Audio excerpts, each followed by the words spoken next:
The base is dropped on what's this thing in the sky, John? I got so Don't know. used to clouds and rain, and it's blue, and there's also something bright up there, and it's beautiful. What in the world Well, is going on? we saw it in Costa Rica. We just haven't seen it in here for a while. Well, yeah, I thought it stayed down there. I didn't think it was going to come back, and now it's No, here. no migrating. No migrating. It's cold, but it looks nice, and Yes. it was a beautiful day yesterday. So the base is dropped on a beautiful cold Monday morning here in Atlanta, Georgia. Soccer Down here is live on the air. Jason Longshore, John Nelson with you this morning. Kelly Francis from the Unrelegated podcast will be joining us at 10 o'clock with her overreactions to the match on Thursday at Herediano. We had lots of overreactions on Friday from Costa Rica and from Atlanta. We'll have more overreactions today, so if you have some, tweet at us at Soccer Down here. Let us know what you're thinking about the Herediano match from last week, the Herediano match upcoming on Thursday. Go ahead and start looking ahead to DC United on Sunday because it is here. MLS season starts Saturday. CONCACAF Champions League second legs of the round of 16 wrap up starting tomorrow. It is a very, very busy week.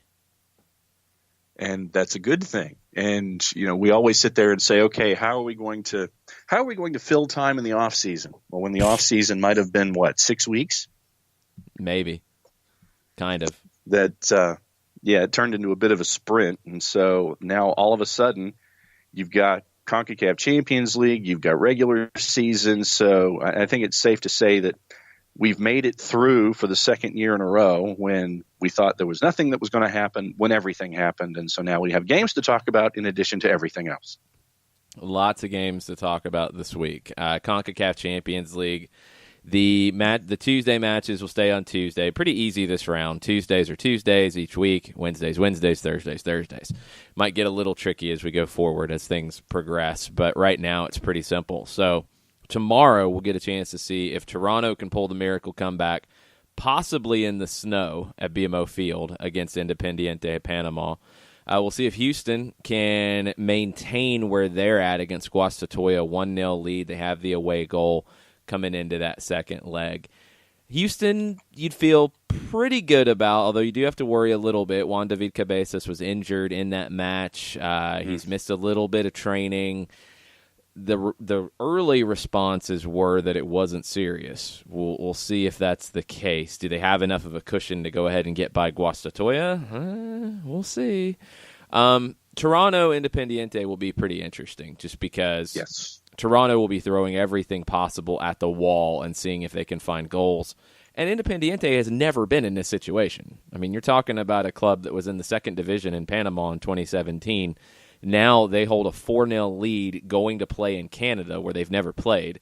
I don't care if they're Los Vikingos. It's going to be cold for the Panamanians, Yes. and we'll see how they handle it. I could see some craziness happening in that one just because of the weather. And quoting our friends over at the channel that deals with meteorology, Tuesday forecast, cloudy and a high of 21, low of 14, no chance of precip, but a northwest wind at 14 miles an hour. So don't be surprised if there's some lake effect stuff that's going to happen. This has all the markings of absolute zaniness combined with the turf at BMO that ends up looking like chunky chocolate pudding at points if they haven't really done anything to fix it. So this is the one I'm going to have my eyes on for a bunch of different reasons. And Jimmy the Greek used to call column number 5 when he was picking games the intangibles. And I've got a lot of those in column number 5 for this one. Yeah, there's a lot of questions about that one. You never know how Central American teams are going to travel when they're facing these types of conditions. That is something they just don't deal with on a regular basis. So this club, especially with no experience in it, how is this going to go? We'll have to wait and see. And then the flip side is, I mean, Toronto was embarrassed in the first leg. Just completely and utterly embarrassed. Are they going to be able to take advantage of this gift from Mother Nature and difficult weather for Independiente? Are they going to be able to do anything with that? We'll have to see. I mean, I think Josie Altidore's ability to play is going to have a huge impact on this. Last we heard late last week was that there was a potential for him to be on the field in this one. We don't know how many minutes he's going to have, but that would be a huge lift because Terrence Boyd just didn't really have it in the first leg. Throw the penalty aside. That's a separate level of embarrassment. He just didn't really do much in the run of play either. And that's not what you're looking for out of the blocks from, one of your signings in the offseason when you put him in the lineup and you're wanting him to be some kind of an offensive cog, not a centerpiece, but a cog in what you're hoping that your offense can be for 2019. And then it just wasn't there. And it wasn't there on a lot of different levels for Toronto. And I just want to see how motivated they're going to be from jump. And I want to see what is going to happen from, once again, we talked about the first 15, 20 minutes or whatever. I want to see from opening kick. I want to see how motivated they are, if the pedal is down or if they're just kind of, figure their way through it and be more like they were in the first leg. I want to see how Toronto FC responds at home in nasty weather conditions to try to have their season continue in CONCACAF Champions League. I think it's an interesting emotional study for this match completely when it comes to the round of 16 here. They could get a lift ahead of kickoff with the chase for Alejandro Pozuelo appearing to be reaching a conclusion. He played for Genk over the weekend in Belgium, but all the comments out of Toronto media at the moment are that this deal could get done by the end of the night. Ali Curtis and representatives from Genk will talk again today about the deal. Reportedly, and this is according to HLN Sport, TFC has increased the bid. The release clause was allegedly €8 million. To get it done now, it looks like Toronto's going to have to pay a little bit more. No real surprise there when it comes down to dollars and cents, how this thing's going to work. So you get that deal done and announced ahead of time. He's not going to be able to play, obviously, but you get it done. That breathes a little bit of life into the squad. You get Josie Altidore back on the field. That would breathe some more life into the squad. Even if he's not able to do a ton, I think it's going to help. I'm really curious about this. It's like a lot of these when you get into the situation. And Atlanta is not in as dire straits as Toronto by any stretch. But I think both teams need an early goal. And for Toronto, maybe you need two in the first half. I don't think Atlanta's in that type of situation. I think if Atlanta gets one in the first 30, you're in pretty good shape. And you can really start to fight for it from there. But Toronto was such a mountain to climb. I think you're going to need a couple in the first half. And if you get these little emotional lifts, if you get the Pozuelo deal done and you can announce it ahead of time, if you get Altidore back on the field for any period of time, that'll help. Maybe they can turn it. CONCACAF gets a little crazy at this stage because now you're flipping it. First leg, it was generally the smaller clubs getting to host, getting to throw everything they have at that match. Now they have to do things that are unfamiliar to them. I mean, even Herediano, and this is something we'll talk about this week, this is not a big club. So you're not going to be able to travel in the same way that Atlanta did. What's the travel plans going to look like? How are things going to look for them, once they get here? How familiar are they with it? Are they going to have anybody helping them on the ground here, understanding, kind of what to do, where to go? You get into travel like this and, you're in unfamiliar situations. You don't know which hotels to stay at. You don't know which restaurants to go to. You don't know how to organize your pregame meals. All that type of stuff sounds small, and it sounds like, oh, well, that's not a big deal. It all adds up. It all adds up to make travel more complicated. And when you're traveling to an unfamiliar country, you're traveling to an unfamiliar city where you don't have any history, it's tough. It's tough. I think Herediano is much better positioned than Independiente to do it, but both are going to have some travel difficulties. And the home team has dug themselves a bit of a hole in both of these games, bigger hole in Toronto, but a hole here. And you have to dig yourself out of it. You have to deal with it, and you have to deal with it correctly, and you have to be able to pounce and take advantage of these situations. It's going to be a fun ride. This is different. I mean, this is a different situation than Atlanta's been in. Never been in CONCACAF, never facing a 2-goal deficit in a 2-leg series. So this is going to be very different for these players. And Frank DeBoer in his second match, what adjustments does he look at? What does he look to do differently? What has he seen from the tape that he didn't like? I'm going to be really curious to see if it is, no, we're going to continue with what we have because we liked how the preseason went and we're going to continue to build, or did we see something that we'd like to change, we'd like to tweak? These are the things that we all are kind of waiting to see and learn about Frank DeBoer. And when you're looking at this particular match, it's as much of a learning on the fly as it is for everybody else. But once you take what you saw down at Herediano and put that in your filing cabinet and sit there and learn with it and go from there. And I'm looking forward to Wednesday and seeing what the toe touchies look like and seeing what the stretches look like and seeing who's around and engaged, because I know that we have a couple of roster questions. What the 18 is going to look like. Is it going to be one player over another? And I'm looking forward to seeing what that thought process is like, because we know that the problems, and I'll put the word in air quotes, and yes, I just did use them, that Atlanta United had with the turf at Herediano. You're going to have Herediano experiencing those same kinds of issues up at Fifth Third.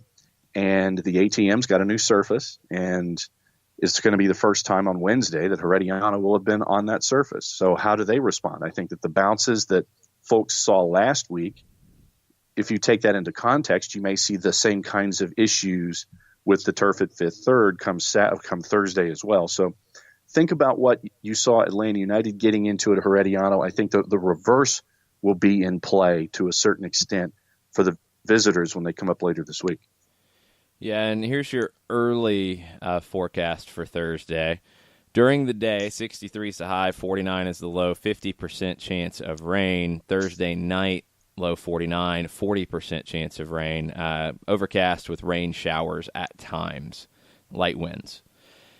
That's going to factor in as well. So this is going to be a wild one on Thursday. Hopefully, it looks like just showers, hopefully not storms. Hopefully we're not going to be there for a while like we were for the Open Cup game in 17. Yeah, I don't want to do that again. Not with the stakes on the line as this one, and not with a trip to D.C. on Sunday to deal with as well. So love to hear your thoughts. Love to hear your reactions, whether they are overreactions, underreactions, on par reactions. We'll get through as many of them as we can today. If we didn't get to yours on Friday, I apologize. I was delirious. I barely knew where I was. I have caught up on sleep between now and then. I think I've slept so much I've hurt my shoulder, which is great. Yeah, it's one of those deals. So please, if we miss it on Friday, go ahead and throw it back into the queue on Twitter at Soccer Down Here, and we'll start getting to those as we go this morning. Kelly Francis will be joining us at 10 o'clock. We'll get her takes as well. Hang out with us. We'll be right back. Today's show is presented by Appolinsky & Associates, personal injury lawyers with over 30 years of experience, supporters of Atlanta United, Faction, and Inter-Atlanta Youth Football Club. If you've been hurt in a wreck, contact Steve today at steve@aa-legal.com or call in 24/7 at 404-377-9191. The initial consultation is free. A ranger station. I'd like to report a bear hug. Okay. I put out my campfire and Smokey Bear hugged me. So you drowned the fire, you stirred it, drowned it again, and felt that it was cold? Uh-huh.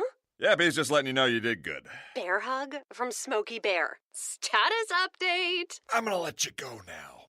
There are many ways to start a fire, but one sure way to put it out.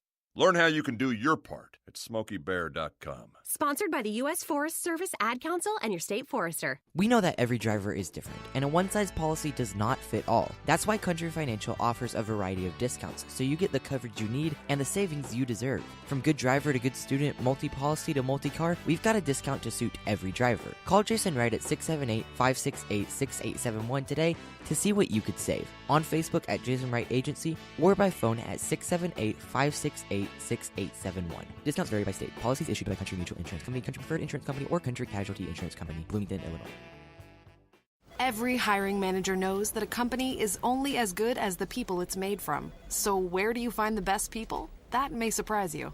Meet the grads of life. Young adults of unique determination and experience. An ideal fit for your company in an entry-level position, internship, or even mentorship. They might not have every qualification you typically look for, but they're exactly who your company needs. This is talent worth knowing about. Go to gradsoflife.org to learn how to find, cultivate, and train this great pool of untapped talent. Brought to you by the Ad Council and gradsoflife.org.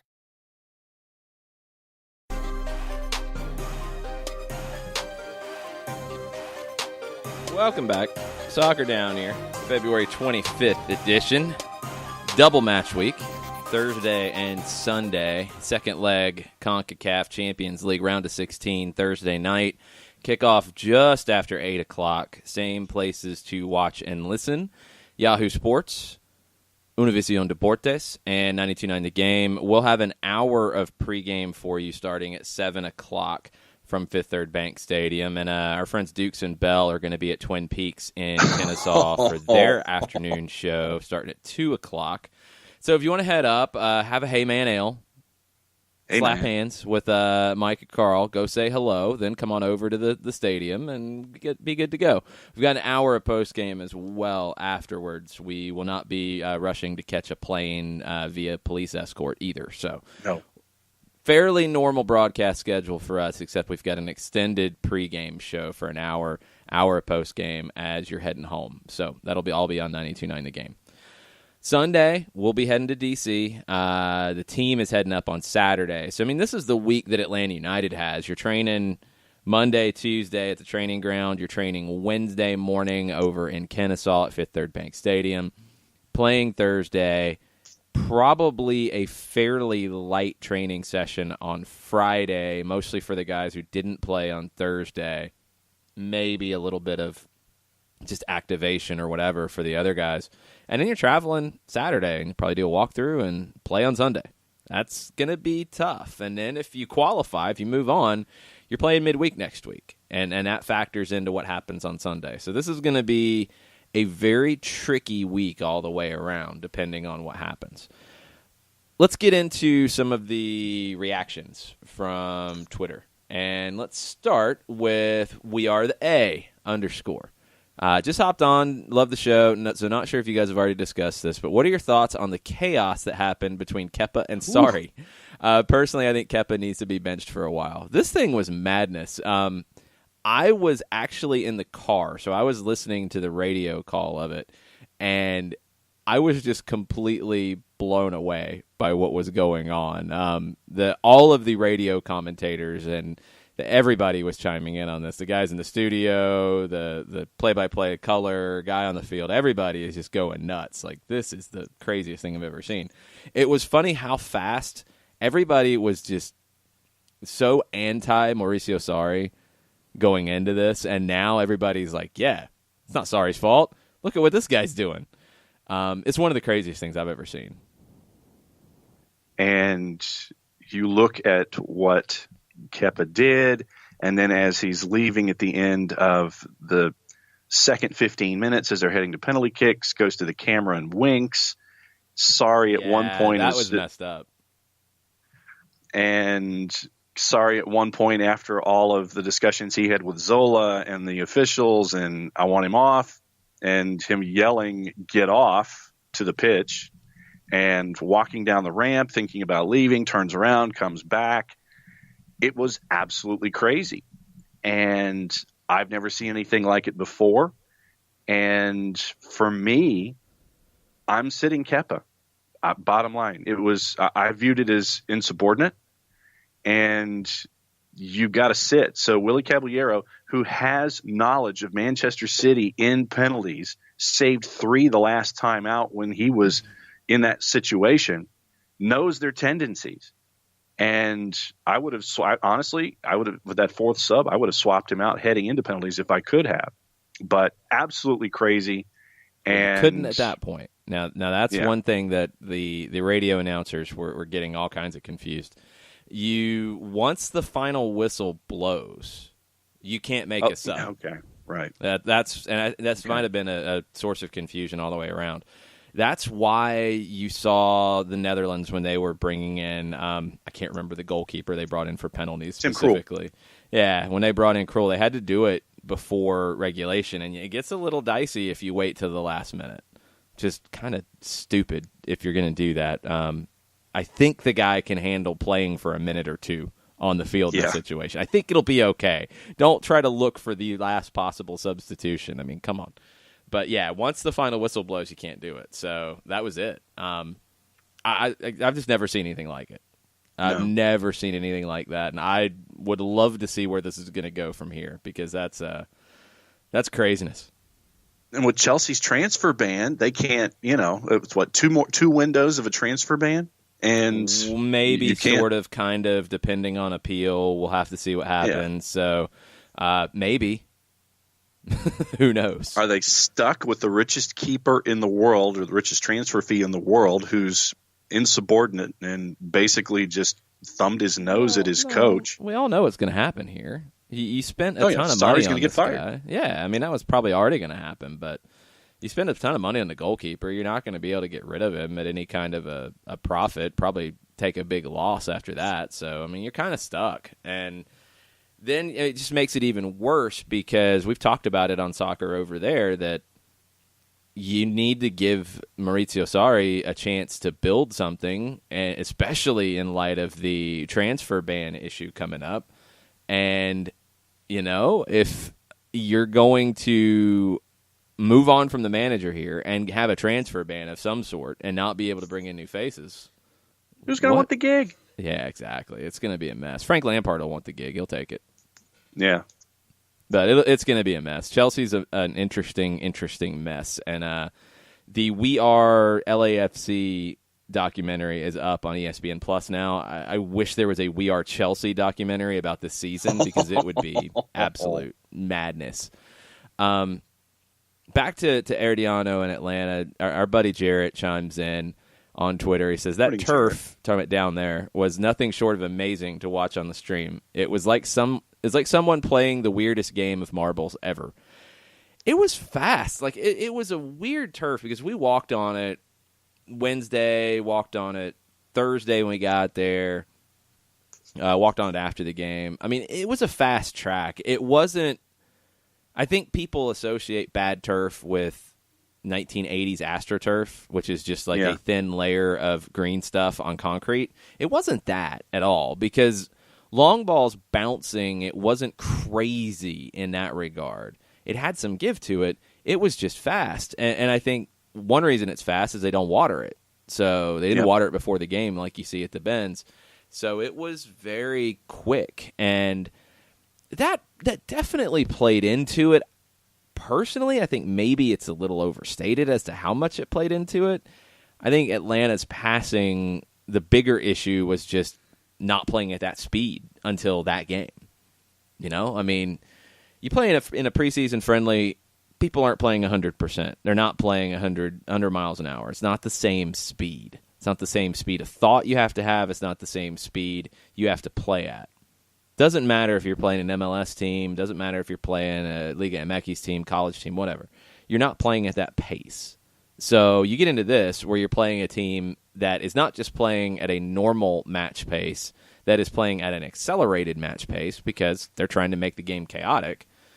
It worked, and Atlanta couldn't play at that speed consistently. So passes were definitely mishit consistently because you're playing faster than you're used to at this point.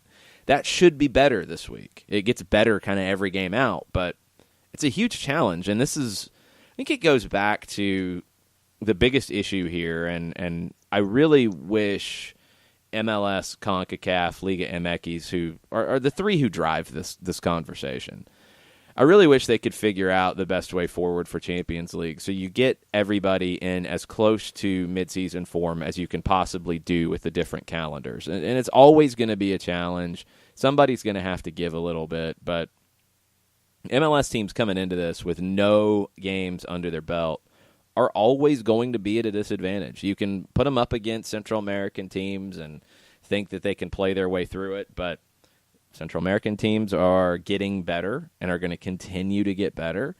And it's still a challenge. It's still kind of an unfair challenge. So I wish you could figure out the way this would fit into the calendar for it to start in April. Same format, round of 16, quarter, semis, final. Maybe it's a little more compact, but it starts in April. And you have the round of 16 start at the beginning of April, a week break, quarterfinals after that, week break, semifinals after that, final. You're probably talking about the beginning of June for a final, around the time the UEFA Champions League final is, maybe a week later. You're going to have to, then the problem becomes you're dealing with Liga MX's playoffs, and that's where MLS used to have an issue when it was in the fall. You're going to have to find something, even if it started in the second week of March. And if MLS's regular season gets started in the third week of February, which is what I think they're talking about for next year, that would help. A week more of the season for MLS and push the CONCACAF Champions League back a week for a start, that would help. It'd be better. It's still not ideal, but this is really difficult. And I think for Atlanta fans and for me and I think Atlanta media who have covered this tournament before and watched this tournament before, you see it firsthand in this one, how difficult it is to hit the ground running in a difficult match. And Atlanta struggled with that. They struggled with it against a motivated opponent.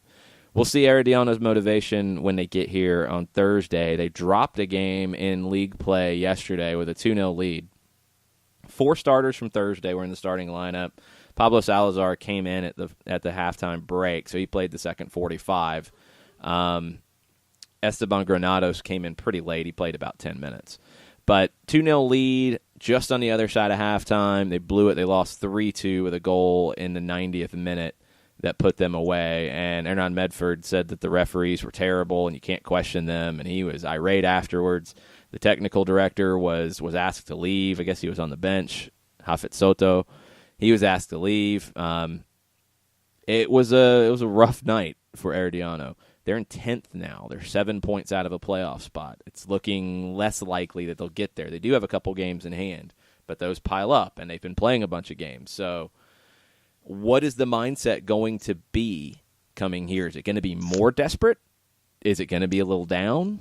How are the 4 guys? And one of them was Jimmy Marine, which surprised me. I didn't expect to see him in the starting lineup yesterday, and he played about 75 minutes. How's he going to be? He was the spark plug for them. Azofeifa played, which surprised me at 34 years old. How's he going to be? How are his legs going to be in the second leg? Salazar at 36, he played 45 minutes in the second half, and he's under a lot of pressure as San Carlos came back to win it. Where's he going to be in this? It's going to be interesting. Thursday, I think that result makes it a little more complicated for Herediano. I think they truly have to. I think the desperation kicks up, in my opinion. I think they have their entire season on the line here. If they knock out Atlanta, even if they get knocked out in the quarterfinals, that's something they can hang their hat on this year. If they don't, it wouldn't surprise me if Hernan Medford is fired. It would not surprise me a bit if there are some big changes in Herediano immediately. And that's going to affect how the match turns out on Thursday, I think. It's going to be very, very interesting. It's a different level of pressure than we've seen maybe ever in Atlanta United's history. And where Herediano is concerned, for me, we mentioned the notion of, okay, you've got a lead coming into this match, but sitting on your heels isn't their style. And, how do you come in? What is your approach? Do you just continue to do what you've done, or do you try to do something different, which would be putting yourself against type and risking your season for just a change to get through a result and make yourself completely uncomfortable and unfamiliar with what you're trying to do? So for me, that's the other part of Herediano with a lead, is how do you approach it? And I think that if they approach it the way that they did in the first leg, I think it opens them up. And I think that Atlanta United can take advantage, because remember, all Atlanta United at its most basic has to do is do a 2-0 clean sheet, and they're through, bottom line. So I want to see if Herediano is going to keep their personality or if they're going to try to do something different. And if they do something different, do they stumble over themselves trying to do that? Yeah, I don't see them as a team that will sit back and defend well. I do see them as a team that will try to keep numbers back and play direct and play over the top and try to get Minor Escoe and Jose Guillermo Ortiz, who both started yesterday, try to get them going over the top. Escoe had a goal in the first half. We'll see. It's going to be a fascinating one, and we'll keep you posted on all the latest out of Costa Rica as Herediano gets ready to travel to Kennesaw to play on Thursday. We're going to take a break here, though. We've got more questions, more reactions to get to. Hang out with us. We'll be right back. As a business owner, you know that every year brings new challenges and opportunities. The success of your business demands expertise and focus. And Country Financial can help you keep that focus by helping ensure you have the right insurance protection in place to meet your goals. Jason Wright can help you create a customized insurance plan that has coverages designed just for your business. Give Jason a call at 678-568-6871 or reach him on Facebook at Jason Wright Agency. Coverages vary by state. Policies issued by Country Mutual Insurance Company, Bloomington, Illinois. Got issues with youth or high school sports? Positive Coaching Alliance can help. PCA is a national nonprofit working to transform youth and high school sports so that every child has a positive character-building youth sports experience. PCA provides live and online workshops to train double-goal coaches whose first goal is winning and whose second, more important goal is teaching life lessons through sports. PCA also has workshops for parents and high school student athletes. For more information, please visit positivecoach.org. If you've been hurt in a car wreck, contact my friend Steve Apolinsky of Apolinsky & Associates. He's been representing individuals for over 30 years throughout Georgia and Alabama. Email him at steve@aa-legal.com or call him 24/7 at 404-377-9191. The initial consultation is free.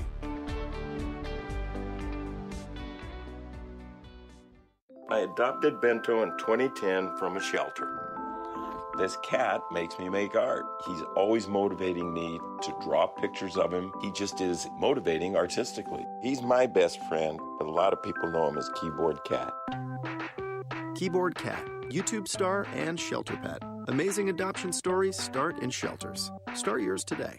Visit theshelterpetproject.org to find a pet near you. Brought to you by Maddie's Fund, the Humane Society of the United States, and the Ad Council. Welcome back. Overreaction Monday. Soccer down here. Let's get into the reactions. Had some Friday, more today. Joe Boss chimes in this morning. 3-4-3 is garbage. For second leg, go back to 3-5-2. Parkey in the middle, Nagby in the 11. Got to get to give up 0.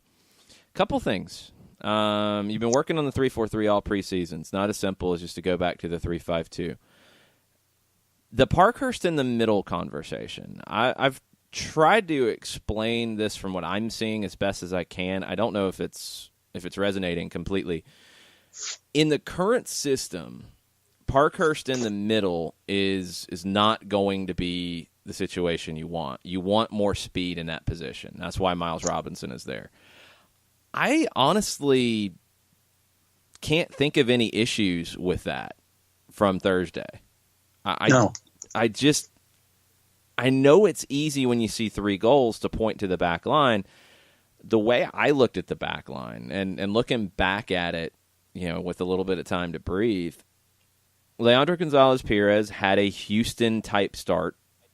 I mean, it was bad. Really bad decision on what led to the first goal. Just inexplicable. There's just no other way around it. And I'm not putting any real blame on Bello either. He had a ton of space to do more with it than what he did, LGP. Just made a bad decision. It happens, and it cost them. They were punished for it. I thought he struggled on the second goal. The second goal was everybody out of sync.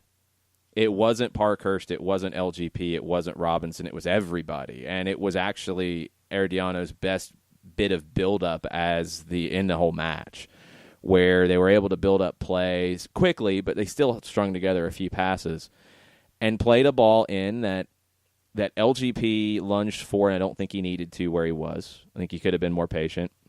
Miles Robinson tried to be aggressive to correct the situation. I think he should have been more patient. And Parkhurst was caught on the other side with multiple players and no way to get there, and he tried to step up and catch him offside. That was the only play he had, and he was late to do that. So everybody was out of sync on that one. Third goal is a set piece. Bello gets caught ball watching, recovers, commits a foul, set piece, goal. And Gressel on the back post lets Granados get away from him. That's it. That's your goals. They had other chances, yes. Brad Gazan made a couple big saves. But going to Parkhurst in the middle in the current shape, I don't think would work at all. I think you would get exposed more with his lack of pace. I think Miles's speed is a big help, and I thought he played well. I thought Miles was the best of the three on Thursday. Going to the 3-5-2, you could. I mean, you absolutely could. You have, these training sessions this week to prepare for it. It's not this huge, crazy difference. But this is where it's difficult in this competition, is you're building for a season. You have a way you want to play, and this is, I believe, the way that Atlanta United wants to play this season.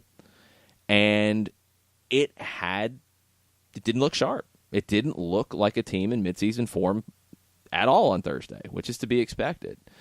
Needs to be better, and it needs to be better immediately. Now, can you weigh that difference? And this is something I think we talked about on Friday. Can you make a decision to do something for Thursday that will help you get that result? And whether it's a change in shape, whether it's a change in personnel, that maybe is geared more towards the immediate, short-term, being comfortable, whatever, and still continue to build what you want to build for the season. You can. It's tough, but you can. And this is a team with some veterans that I think can handle that. The flip side of Joe's about Nagbe and the 11. This is an interesting conversation for me. In the 3-4-3, do you go Nagbe with Remedi? Do you go Nagbe with Lorenowitz? Who do you sacrifice? That's the first part of it. That's the easiest way to do it. And John Nason has a question that kind of dovetails off of this. We'll get there in a second. But in the 3-4-3, it's one or the other, unless you're going to have him replace a Pity Martinez or a Barco, or a Villalba who could come in for a Barco. You could. It's possible. I don't think it is ideal. In the 3-4-3, I think you're going to have to make a decision on what your best grouping is. And it could change game to game. And this is, I think, the other thing that we have to keep in mind here. Frank de Boer is coming at this from a little bit different perspective. And you watch top teams in Europe, you see more rotation in squads.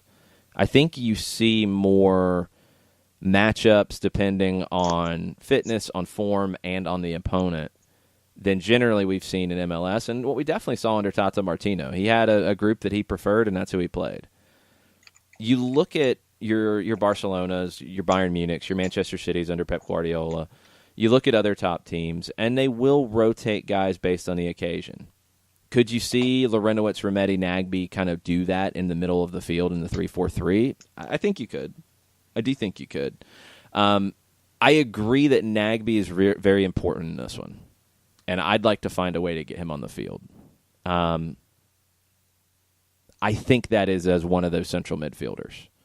And if it's for Lorenowitz, you're going to be a little riskier because Remedi's going to have to sit more, and we know he likes to use his range to affect the game. If it's for Remedi, Nagbe's going to have to cover a lot of ground, and I think he can, but he's going to have to cover a lot to cover for Lorenowitz a little bit. But I think Nagbe's ability to control the ball in chaos, and I'm expecting more chaos from Meridiano, I think it's really important. John, thoughts on the 3-4-3, 3-5-2, and kind of where we're at with all this? No, I was, as you were laying it out, I'm taking lineups on a game-by-game, case-by-case basis. And as you were breaking it down, for me, the Manchester City example was the one that popped into my head first. where you're not going to see Riyad Mahrez every time. You're not going to see Ilkay Gundogan every time. You're not going to see Alexander Zinchenko every time. But they are just as vital to the long-term interests of the 4 trophies right now still that Manchester City is trying to chase. So you may not see Laporte every time. You may not see Bernardo Silva every time. You may not see Fernandinho every time. But you do see them in key situations. And so for me, when it comes to lineups, it is going to be game by game, case by case, and personnel and looking at that. So I think that if you're trying to work through and get the 3-4-3 to be your system, I know that sometimes we still get caught up in numbers and formations, and we sit there and look at things and get wrapped up in the number idea. But that's just A, on a piece of paper an hour beforehand, and B, right at kick. So for me, go with what you're trying to develop right now. And obviously, if things can change, you can have wingbacks drop back, be more defensive, have 5 at the back, and do a 5-3-2 or whatever you want to call it. But there are ways with that 3-4-3, and once again, I just used air quotes, and have it change within the span of a game. I think that Nagbe will be important on Thursday. I think that it will be, if you're looking at me putting out a lineup, I think it would be a Nagbe-Larinowicz pairing there in the middle, and then having everything up front the way that it is. So I'm not getting bogged down in numbers, but with everything that Atlanta United is chasing, I think that you have to have that depth, and don't be surprised if appearances are different from individuals. And, obviously we'll get into Bello and Breck Shea as the week goes along too. Yeah, I could see a Nagbe-Larinowicz pairing. Would sacrifice for Mehdi. He could come in second half with fresh legs if needed. But I think Nagbe is important here. Let's move on to John Nason's tweet. So am I missing something from Thursday? It seemed Nagbe was played out on the left, a direct replacement for Barco. He still was able to make a difference, but do you see this as a possibility moving forward? Didn't we prove he operates best in the center last year? This is where you're getting system changes and differences. So he did replace Barco directly, but if you look at where his touches were, they were primarily in the middle of the field because the wingers in the 3-4-3 are not wide playing players on a regular basis. They're going to tuck inside mostly, and that suits Nagbe's game. He has played as a winger in a 4-2-3-1. He's played as a 10. He's played a number of positions. He can do it. And I think in that position, in that game, it definitely was not as much about shape, and it was about go make an impact here. Go get on the ball and settle things down. And he did. Right. He did that from a nominal left-sided position, but I think it was in name only. So I think we need to understand that the old way of thinking about positions and where players play and this and that, it's going to change, and it's going to be different. And in matches, you're going to see guys do lots of different things. That's the idea. The idea, I think, is to take a jump in terms of overall control of matches. And the way to do that is through possession and not have to be reactive as they were in the postseason last year, but be more proactive and control the game through having the ball. Now, the two things that have to be better than they were on Thursday in that regard. One, you have to create more chances, and they did as the game went on. First half, they didn't create enough, or they had more possession first half. They didn't create enough with what they had. And two, when you do that, when the transition from offense to defense happens, you have to be completely in sync so you don't see what happened on that second goal. That's where it's unacceptable. I think the third thing from Thursday that has to be better immediately for this Thursday is the wingback play. And I thought Gressel, great in getting forward, getting a goal. Defensively, struggled a little bit with Jimmy Marine early. I thought he adjusted and played well as the day went on. Bello, okay, not bad, but not consistent enough with his recovery defensively. And I think Gressel had that issue too at times. The wingbacks in a 3-4-3, I think, are absolutely critical. In Tata Martino's system, the central midfielders were the keys. Here, it's the wingbacks, because they're the ones that take it to the 5-4-1. They're the ones that take it to the 3-4-3. They're the ones that take it to an even more attack-minded 3-2-5 of sorts. They have to know when to make those movements. They have to know when to sit, when to go, when to recover. And it wasn't sharp enough with the wingbacks on Thursday. That had an impact, and that's something that does need to get better, because if that part doesn't work, I don't know if the 3-4-3 can work. The wingbacks are the ones that are critical to me in this shape, and it has to be more coherent with them in the overall team system on Thursday. We'll see if they can get there. I think they will as the year goes on. It's just, again, you're trying to build something for the long haul, and you're having to do it in a competitive situation. It's 2 games. And if you don't get the job done, you're out.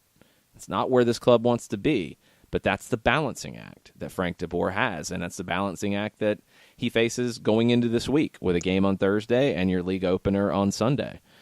It's not easy. It's tough. It's something that I really do think MLS has to change. They have to figure out how to lobby CONCACAF, what they want to do in terms of scheduling to make this work. And, you know, it's something that I just retweeted an article from Sports Business Journal, and the article's called What Fans Want, and it's a MLS season preview. They talk about how fan research and insights have impacted MLS, and a couple of the things that show is a desire to be more competitive internationally, especially with the Mexican teams. Well, first off, you got to get to the Mexican teams to have that opportunity. Sporting Kansas City did a good job against a poor Mexican team in Toluca so far. The other, favorites in this tournament have to get to that next round to have these matchups. It's not easy with the current format or schedule. I hope this is something that can continue to evolve and get better. So you're not in the situation where you're having to figure out, okay, are we going to sacrifice what we've been working on in the preseason and just make it simple and just bomb it forward and use speed and see what happens? Or are we going to continue to try to play the way that we want to play this season, knowing that it's not 100%, it's not completely comfortable yet, and it's going to have some breakdowns? It's a tough balance. It's a tough balance, and it's a tough balance for MLS teams in its competition. Let's take a break. We'll come back. We'll close out hour number 1, and we have Kelly Francis from the Unrelegated podcast joining us at 10 o'clock. Hang out. We'll be right back. Today's show is presented by Apollinsky & Associates, personal injury lawyers with over 30 years of experience, supporters of Atlanta United, Faction, and Inter-Atlanta Youth Football Club. If you've been hurt in a wreck, contact Steve today at steve@aa-legal.com or call in 24/7 at 404-377-9191. The initial consultation is free. A ranger station. I'd like to report a bear hug. Okay. I put out my campfire and Smokey Bear hugged me. So you drowned the fire, you stirred it, drowned it again, and felt that it was cold? Uh-huh.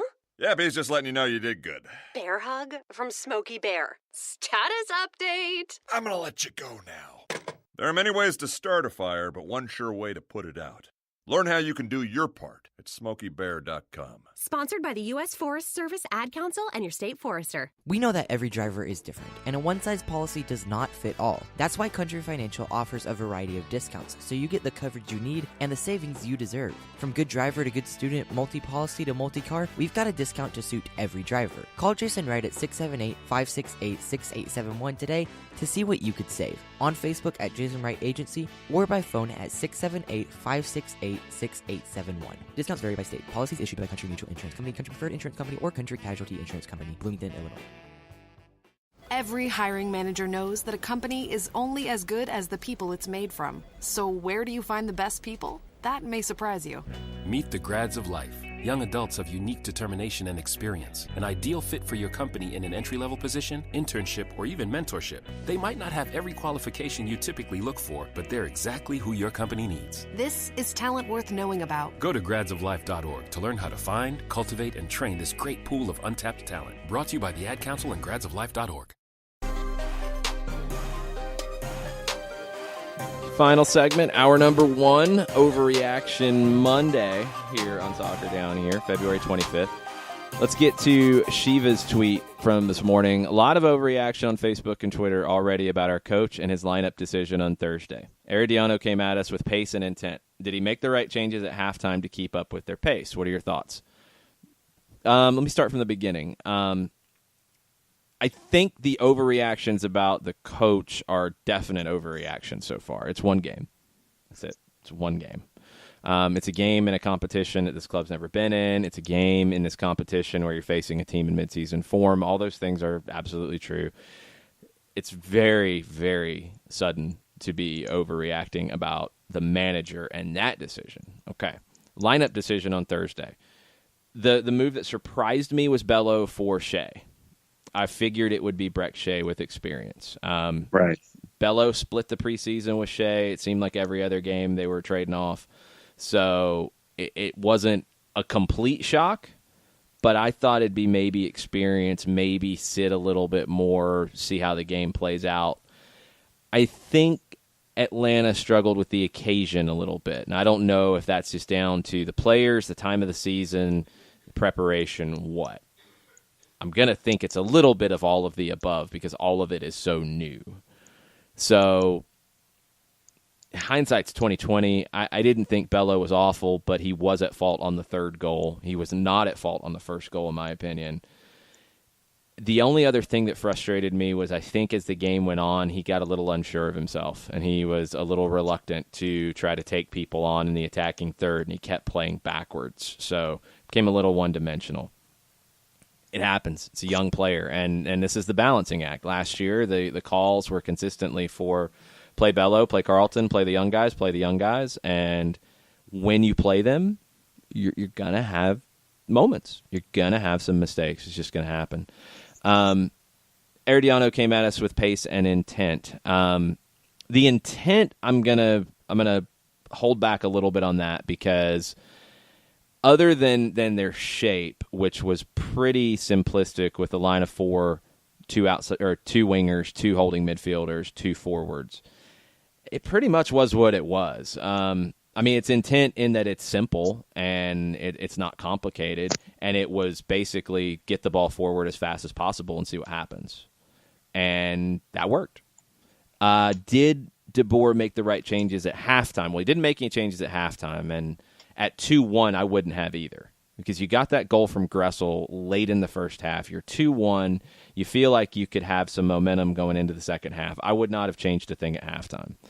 You give up the goal early in the second half after the foul from Bello. That was very unfortunate timing because you'd made the decision not to change. You felt like you had momentum going into the second half, and then that's a little bit of a backbreaker. I thought you could have got Villalba on faster. That's maybe the one that I would have liked to have seen just because he has that knack for showing up in big moments. He puts one off the post at the very end. He might have been my first sub. I thought Nagbe came on and did well, but maybe I would have flipped it and brought Tito on to play with Pity and Joseph and see if you can get anything to unlock that way. That's the only real criticism I have. I know some people said, well, he didn't use the third sub. So, I mean, what would it have changed? Was there a third sub that would have changed anything? I thought with the other two things were going forward. I thought things were working. So I don't know how much you would have needed to change anything from there. Unless you were wanting to change shape and get more attack-minded, which is kind of hard because the 3-4-3 is really set up to be pretty attack-minded when it needs to be. The only thing you really could have done, I'm trying to think. I mean, by that point, you'd brought on Nagbe. You could have sacrificed one of Lorenowitz or Remedi and went to maybe Breck Shea at that point. And brought him in to play more up front. Could have went to a line of four up front. That's about it, but that would have risked things too. And in the first leg, I don't know how much you want to risk. You want to be a little more careful in that situation. You're looking like, I thought with the Nagbe and Villalba inclusions, you were looking more likely to score than to concede. So I don't know if I would have changed it to get more aggressive from there. You just didn't get the goal. You had Nagbe shot, saved by Campronero, his best save of the night. You had Villalba one off the post. I think the changes were right. I think in the game situations the changes were right. What do you think, John? What could you have seen different, whether from the starting lineup or from changes in the match? Well, I mean, honestly, I was still a part of the group that said that I would have thought that Shea would have started over Bello. But taking that aside, when you're down, you can't make that substitution because of the speed that you need on that surface to keep up with Herediano's wingers. So I was fine with it. I understood it. For me, it had to do with stuff getting the ball toward the net so you could actually get something done, shots on net, and then try to do something other than the one goal that was on the board. So for me, introducing Nagbe, okay, I was there. Introducing Tito, I thought earlier would have been the way for me when it came to bringing Tito into the match, because of the frustration that Barco seemed to have in trying to create. And I think that Barco tried to force some things offensively. And we also knew that PT was not 90 minutes match fit. So it's those types of decisions that would have been in my mind. But those particular individuals, I think, were the right substitutions. Would have wanted to see one earlier than it happened, but I was completely down with the ones that were made. Yeah, I was okay with it. I don't know what else you could have done in hindsight. The Shea for Bello substitution is the one, maybe from the starting lineup. I wouldn't have changed it once you were in game. Maybe Breck Shea doesn't commit that foul in the third one. Maybe he's able to not, kind of lose focus in that moment. Maybe so. Maybe not. Maybe it's just a good ball over the defender's head. It happens. It's how you react to it now, because now you're coming in 2 goals down. To start this, I want to see how aggressive Frank de Boer is from the start. I want to see if Villalba forces his way into the lineup and or Nagbe forces his way into the lineup. Is this team going to play maybe faster but controlled? Because I thought they played fast on Thursday, but out of control fast, trying to match Herediano. Are they going to play faster but under control in the shape and the philosophy that they want to play in? Are they going to scrap some of that and say, look, this is a game where you just have to go fight, go win it, do what you do, throw tactics out the window a little bit. Sometimes that's the way to go too. I'm really intrigued, and probably the biggest reason I'm really intrigued is we haven't seen Frank de Boer in these situations before. This is new for us. It's new for him with Atlanta. It's new for this group of players. So what is the reaction going to be? Can't wait to find out on Thursday. We're going to take a break. We're going to think about what those reactions can be. We're going to ask Kelly Francis on the other side of the break what her reactions are from Thursday as Unrelegated takes over SDH on a Monday morning. We'll be right back. As a business owner, you know that every year brings new challenges and opportunities. The success of your business demands expertise and focus. And Country Financial can help you keep that focus by helping ensure you have the right insurance protection in place to meet your goals. Jason Wright can help you create a customized insurance plan that has coverages designed just for your business. Give Jason a call at 678-568-6871 or reach him on Facebook at Jason Wright Agency. Coverages vary by state. Policies issued by Country Mutual Insurance Company, Bloomington, Illinois. Got issues with youth or high school sports? Positive Coaching Alliance can help. PCA is a national nonprofit working to transform youth and high school sports so that every child has a positive character-building youth sports experience. PCA provides live and online workshops to train double goal coaches whose first goal is winning and whose second, more important goal is teaching life lessons through sports. PCA also has workshops for parents and high school student athletes. For more information, please visit positivecoach.org. If you've been hurt in a car wreck, contact my friend Steve Apolinsky of Apolinsky & Associates. He's been representing individuals for over 30 years throughout Georgia and Alabama. Email him at steve@aa-legal.com or call him 24/7 at 404-377-9191. The initial consultation is free.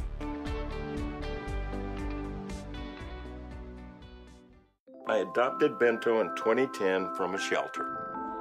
This cat makes me make art. He's always motivating me to draw pictures of him. He just is motivating artistically. He's my best friend, but a lot of people know him as Keyboard Cat. Keyboard Cat, YouTube star, and Shelter Pet. Amazing adoption stories start in shelters. Start yours today. Visit theshelterpetproject.org to find a pet near you. Brought to you by Maddie's Fund, the Humane Society of the United States, and the Ad Council. You're listening to Soccer Down Here daily on SDH Networks, a division of OSG Sports. Find us at Soccer Down Here on Facebook and Twitter. The time is now the top of the hour. Peep, y'all. Today's show is presented by Apple-Linsky & Associates, personal injury lawyers with over 30 years of experience, supporters of Atlanta United, Faction, and Inter-Atlanta Youth Football Club. If you've been hurt in a wreck, contact Steve today at steve@aa-legal.com or call in 24/7 at 404-377-9191. The initial consultation is free. A ranger station. I'd like to report a bear hug. Okay. I put out my campfire and Smokey Bear hugged me. So you drowned the fire, you stirred it, drowned it again, and felt that it was cold? Uh-huh. Yeah, but he's just letting you know you did good. Bear hug from Smokey Bear. Status update. I'm gonna let you go now. There are many ways to start a fire, but one sure way to put it out. Learn how you can do your part at SmokeyBear.com. Sponsored by the U.S. Forest Service, Ad Council, and your state forester. We know that every driver is different, and a one-size policy does not fit all. That's why Country Financial offers a variety of discounts, so you get the coverage you need and the savings you deserve. From good driver to good student, multi-policy to multi-car, we've got a discount to suit every driver. Call Jason Wright at 678-568-6871 today to see what you could save. On Facebook at Jason Wright Agency, or by phone at 678-568-6871. Discounts vary by state. Policies issued by Country Mutual Insurance Company, Country Preferred Insurance Company, or Country Casualty Insurance Company, Bloomington, Illinois. Every hiring manager knows that a company is only as good as the people it's made from. So where do you find the best people? That may surprise you. Meet the grads of life. Young adults of unique determination and experience. An ideal fit for your company in an entry-level position, internship, or even mentorship. They might not have every qualification you typically look for, but they're exactly who your company needs. This is talent worth knowing about. Go to gradsoflife.org to learn how to find, cultivate, and train this great pool of untapped talent. Brought to you by the Ad Council and gradsoflife.org. Welcome back. Had to fight through some technical issues to start hour number 2, so you got some extra commercials. Skype. It happens. But we're here, and we found Kelly along the way. What's up, Kelly? Hello. I was lost in the ether of Skype for some reason. Yes, it took a minute, but we found it, and now Kelly is with us on an unrelegated takeover on a Monday. This is going to be a regular thing. Kelly, Jay, sometimes both of them. Always on Mondays at 10 o'clock. I know it's frightening, but we're going to give it a shot. We're going to see what happens. I mean, sometimes you need to be re-woken up an hour later, so why not? There's also that. All right, it's an overreaction Monday, so you're going to have to get used to this when you're joining on Mondays. I haven't talked to you, so what were your reactions to Thursday night in Costa Rica? Well, if anybody was watching my Twitter feed, there was a very obvious reactions going on. I think I maybe was curled up in the fetal position. Did see that. And I said some things about I will always love this team, but it happens. So my reactions, I think, were the same as most of the collective fan base. Just sort of, the whole this happens every year, first game of the season sort of thing. I just think it was on another level because you do realize that this is, your first foray into international play, and that's not sort of how you want to put your best foot forward. So I think my reactions towards the way the team played, how they handled the pressure. There was a lot of obviously hot takes about defense. There were some rather assertive opinions on certain players. I'm just sort of taking it for what it is. The game didn't obviously turn out the way that we had all predicted it would. I myself thought it would be a 2-1 match where we're ahead 2. And we only conceded 1 goal. But once they get that goal in the 7th minute and it's made by a mistake from LGP, I think it just sort of shifted a mood a little bit, and it was hard getting back from there. So then you get into the notions of Bello starting over Shea and PT. So what about, let me ask you about the new faces that were out there for the first match of 2019 when we're talking about, say, PT and Bello and that. What was your take on those guys? So my take on it was, I didn't entirely dislike Bello starting. I actually remember I play league play on Thursday, and I remember I was just finishing my game when the lineup was released, and I started running around being like, everyone, Bello's starting, because it was that sort of thing where you guys talked about it not too long, like just before this break, that everybody was assuming Breck Shea was going to start because of his experience with already being in CONCACAF, so or Champions League sort of experience, and then you're sort of sitting there being like, okay, this is Bello's shot to sort of make his mark, and I didn't think he did terribly bad. I mean, he obviously had some defensive errors. Unfortunately, some of them led to goals, but you also have to realize that this is a 17-year-old player going against a veteran player and the Costa Rican League, and he just seemed outplayed most of the game. I mean, he had some moments where he looked like he was able to play at the same level, but it just didn't. I don't think it was the right moment to sort of give Bello a shot. I think if you're going into a match like that, a little bit of veteran experience would have probably helped a little bit. That's my opinion. And then I think Pizzi had some wonderful moments of brilliance. I mean, obviously having to keep trying to attack, especially after going down a goal, and then defensive errors, and not really being able to create and connect with Joseph, and having a little bit of struggle of attacking forward caused a frustration for him.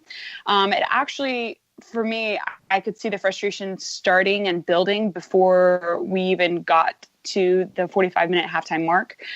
So for me, he was getting frustrated. And it's a difference when you look at the way when Miguel got frustrated when we were down. Miguel is more of like a team frustration. So if he's frustrated, he takes it on the team where he tries to push them forward. And not that Pity's not the same. It's just, it's more of an internal frustration than it's a collective, we've got to push forward frustration.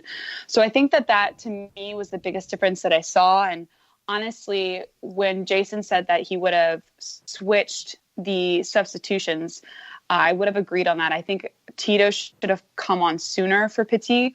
You could see him obviously very visually frustrated and not match fit.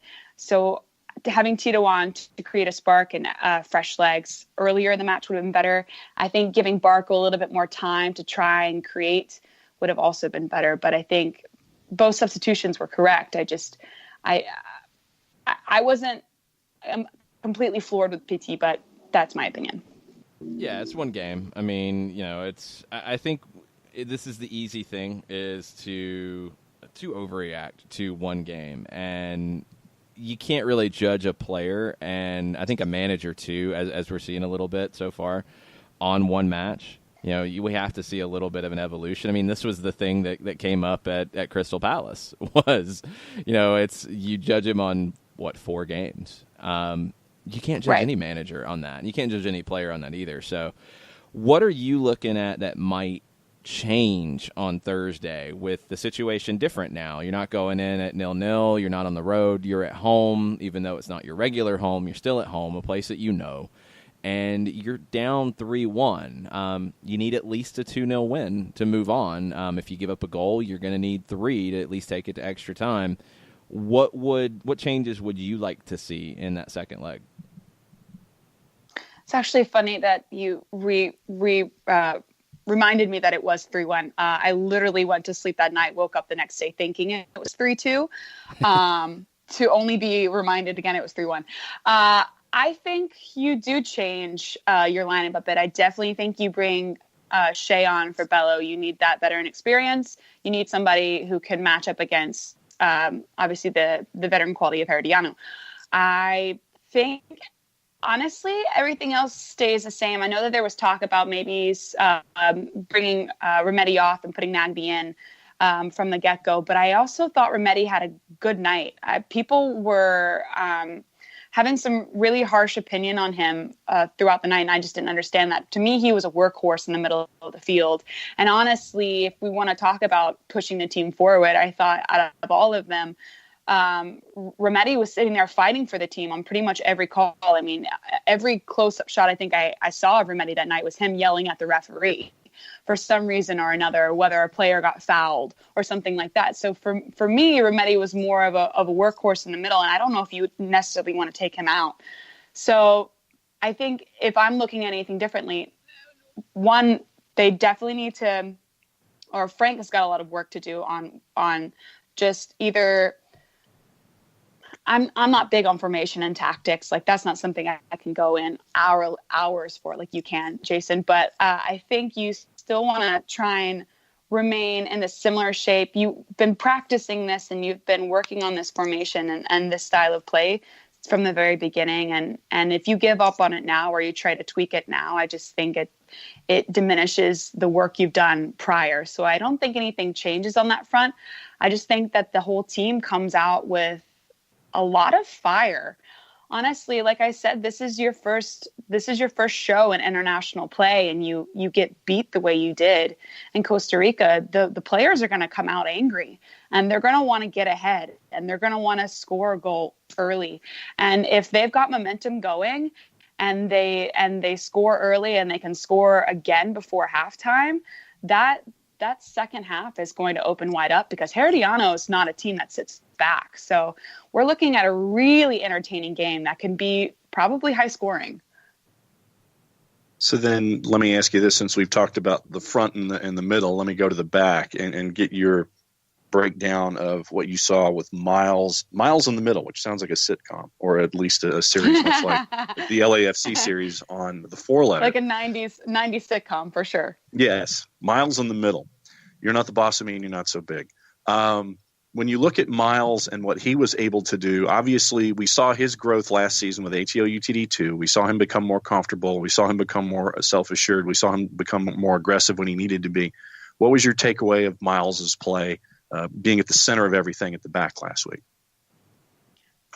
I didn't have a problem with him. I was actually, a lot of the times that we had to get back and defend anyway, you saw Miles come up with big plays. I mean, I thought he had a great night. That's my personal take on it. I know Jay for sure does not agree with me on that. But I thought Miles was solid.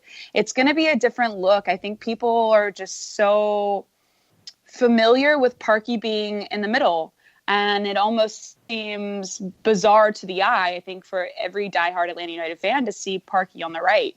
But in the way that this formation and the system works, Miles being in the middle with his speed, it's useful. I think that you're going to have the same back line. It's just a matter of time with them molding and gelling with each other, because Miles didn't play a lot last season.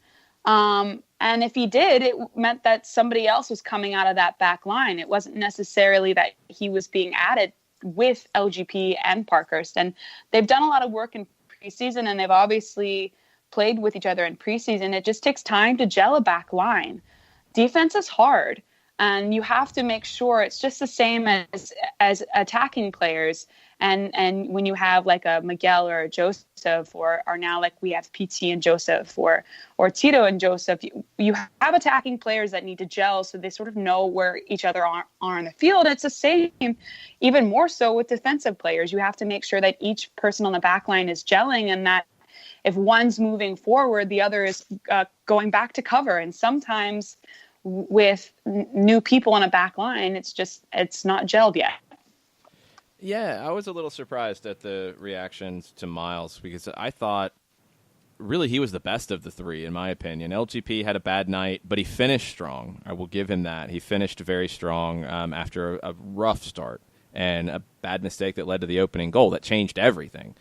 I thought Parkhurst was fine. I didn't really see any huge issues with him. I mean, you can point out he was late to step up on the third goal or on the second goal, but you have to dig into the other mistakes that happened in front of him, and that was his last choice, and it was slightly late, but everything had fallen apart in front of him. So, and I thought Miles, outside of that decision where maybe he could have been a little less aggressive, maybe just try to hold up the play a little bit to get reorganized, again, everything's breaking down in front of him, so he reacted maybe a little too quickly. Those are the things that come with time and a group playing together. But, yeah, I thought Miles was the best of the three. Okay, we've got Atlanta United stuff we could keep going on and into, but there's also other stuff that I want to get your reaction to, and something a lot of people have tweeted at us about today is the reaction to Miguel Almiron in his first start with Newcastle and being standing ovation as he's leaving the field, banners in his honor. What was your reaction to watching Miguel with Newcastle this weekend? Well, I can say that I was, so I had my friend in from New York, and normally when I've got somebody over, I try to cook at the same time. So I was cooking and watching the game. That was a very unique experience. But I will say at the end of the match, when he got a standing ovation coming off, I like, you have that gut emotion where you're almost like, this shouldn't make me cry, but I've got goosebumps and I'm welling up inside, and I'm trying to smile and act like I'm fine. But it was wonderful. I mean, he showed why he was worth the money. And I think that's just, it's like every time I see him play for them and how well he fits within that team, it makes me so happy because it's proving again and again to a wide audience, especially the Premier League and owners and managers, that players from MLS are more than capable of playing in these leagues. Miggy individually, I thought had a great game. I remember seeing the tackle on him and thinking that it wasn't a red card. And then obviously got some replays, and Twitter's a really amazing resource for people who want to see any sort of confirmation on cards or deconfirmation. And yeah, it was full stud. So I obviously rescinded that, but I thought overall he played really well. I'll be really interested to see him as the rest of the season goes forward, because I felt like there were times where he wasn't maybe getting enough service, but I thought anytime that he was on the ball, it was a spark of creativity and energy that team needed. And I think that they're going to start thriving under him, and it makes me really excited. And with the notion of Salomon Rondon, who he's already bonded with, and you're seeing the photos on social media with Rondon, Perez, and Miggy up top, I think that it gives Rafa Benitez what he's been looking for and clamoring for from Mike Ashley for probably about the last year and a half or 2 years, and now he's finally got it. I'm trying to think of what other takeaways did you have from the weekend in general as we get ready for a double match week here, where it's Thursday and then it's the opening weekend of MLS. Oh, gosh. So there's a lot coming up, and I think my takeaway from the weekend is I need to prepare more because I didn't honestly remember or think of it honestly when I'm sitting here and I was listening to you guys this morning. I knew that we would possibly get into talk about DC, but I don't think it hit me really that we play on Thursday and then our first match is on Sunday. So MLS is right around the corner. The season is starting, and you think that you have enough time and you really just don't. So I think my takeaway from the weekend is I've been catching up on all the articles I've been keeping open in tabs forever, because I always see an article and I'll click on it and it's like, I should read that. But how many tabs do you have open on your computer at this very second? Maybe 15 or so. Okay. Or plus. Yeah. I can't. Yeah. I mean, The Athletic comes out with articles all the time. And, while you're working, you're like, oh, I need to read that. And so it just ends up being like this bookmarked thing kind of that you just never get around to. So that was my weekend, was reading articles. And I was trying to connect with Ariel Castillo, who used to work with MLS and is now with Manchester United. City. No, Manchester City. Oh my gosh. Oh, God. Oh, she's gonna get on to me about that. She is. I'm so sorry. I was literally trying to think of games I also watched. My brain goes in 6 ways at once. Because I didn't see the Man U game this weekend. Even though I've got very big Man U fans who text me all the time about it. So I was trying to catch up with her, and I just didn't end up working out. But yeah, that was my weekend. But I did watch the Newcastle game, and I've just been catching up on articles ever since. Okay, here's one that just came across this morning that I want to get a reaction from you on. Wasserman, one of the leading soccer player agencies out there, signed a new female player, U.S. Youth National Soccer Team phenom Olivia Moultrie, who is 13 years old. She's turning pro. She signed with Wasserman. She's also signed with Nike. She was featured in the Dream Crazier campaign, which debuted last night during the Academy Awards. 13-year-old players signing professional deals. What do you think? Well, now I'm trying to think what I was doing at 13. And it was not anywhere near any a pro of contract. that. I can tell you that much. Oh, no. Oh, yeah, no. I was probably crushing on some boy who would, break my heart because he had shaggy hair and things like that were in style back then. God, 13 years old. That's insane. I mean, she's signing a pro contract. She's probably going to, we could be looking at her. Oh my gosh.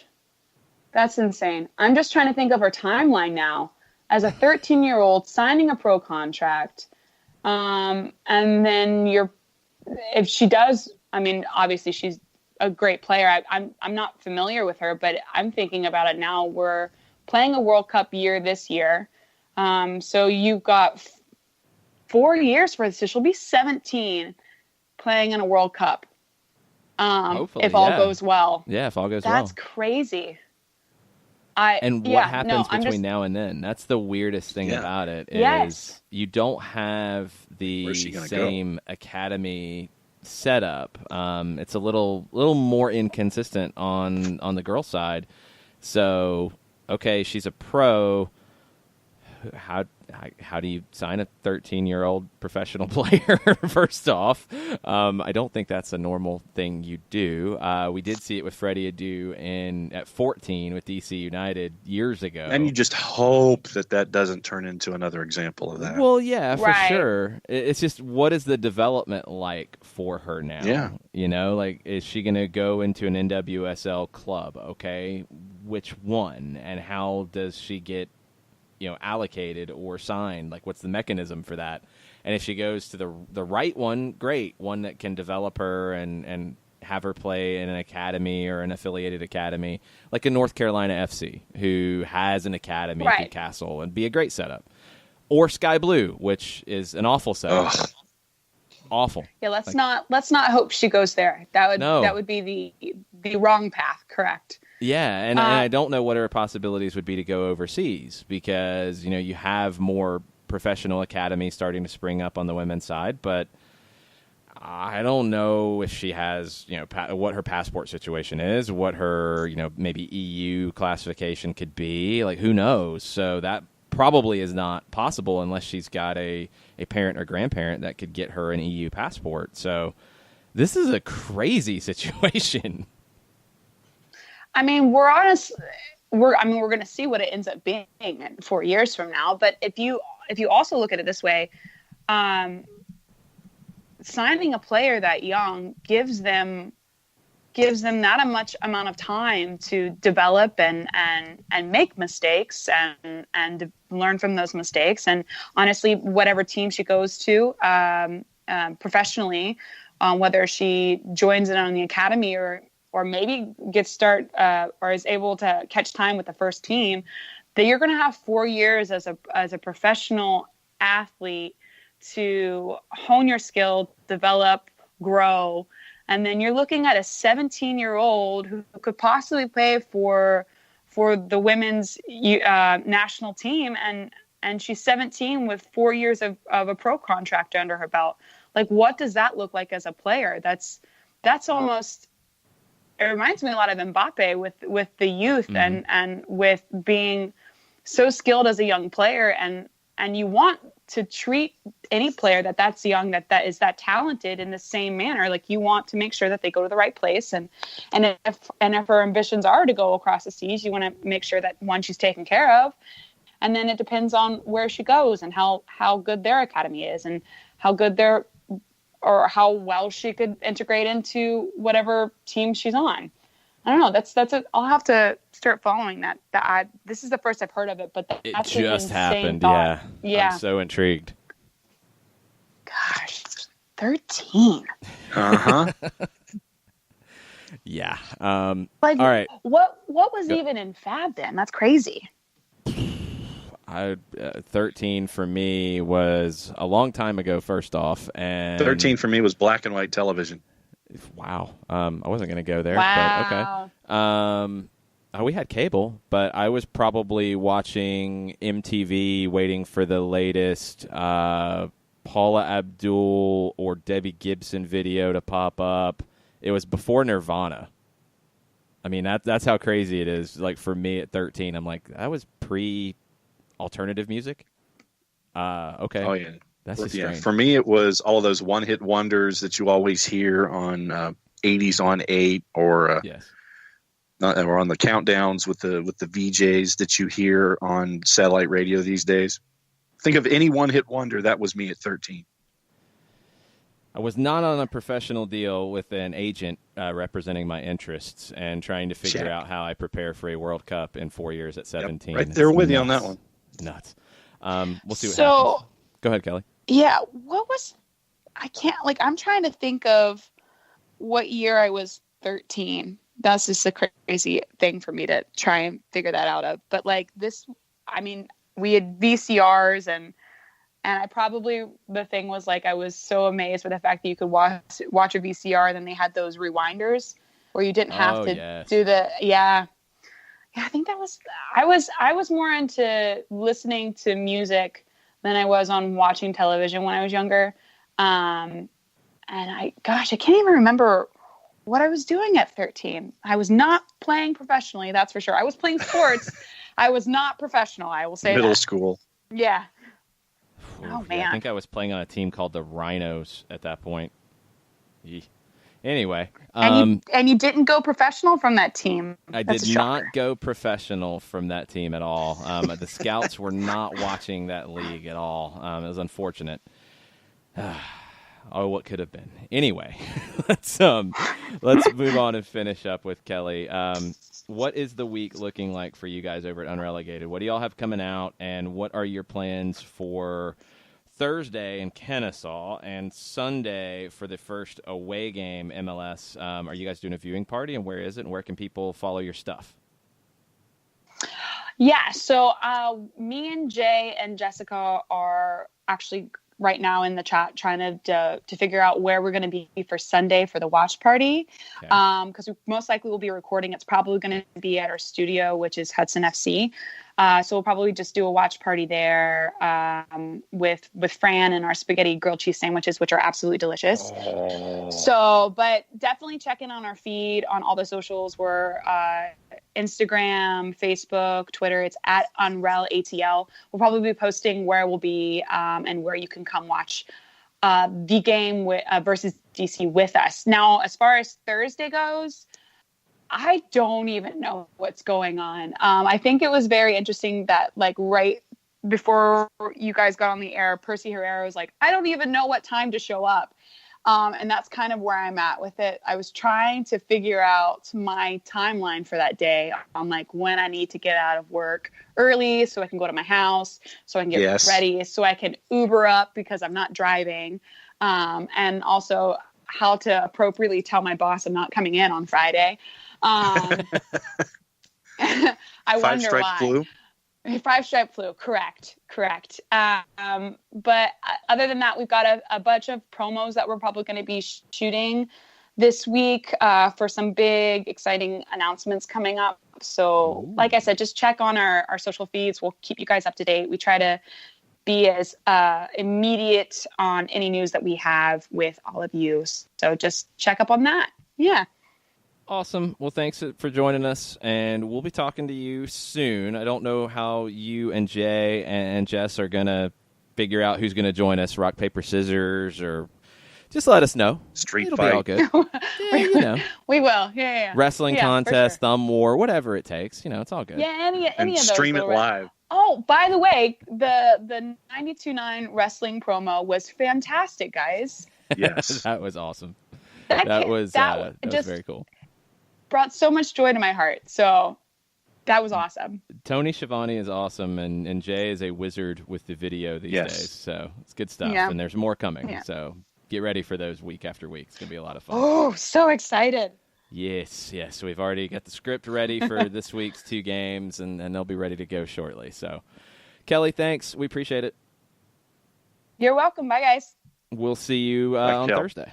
We're going to take a quick break. We'll get back to more overreactions after this. As a business owner, you know that every year brings new challenges and opportunities. The success of your business demands expertise and focus. And Country Financial can help you keep that focus by helping ensure you have the right insurance protection in place to meet your goals. Jason Wright can help you create a customized insurance plan that has coverages designed just for your business. Give Jason a call at 678-568-6871 or reach him on Facebook at Jason Wright Agency. Coverages vary by state. Policies issued by Country Mutual Insurance Company, Bloomington, Illinois.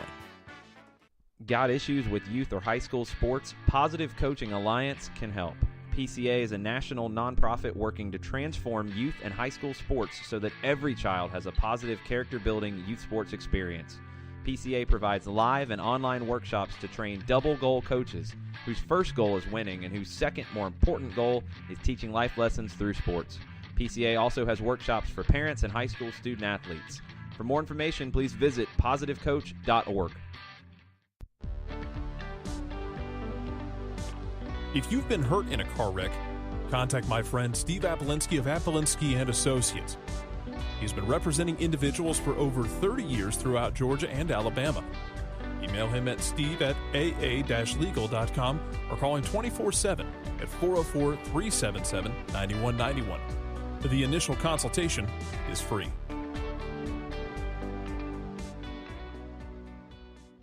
I adopted Bento in 2010 from a shelter.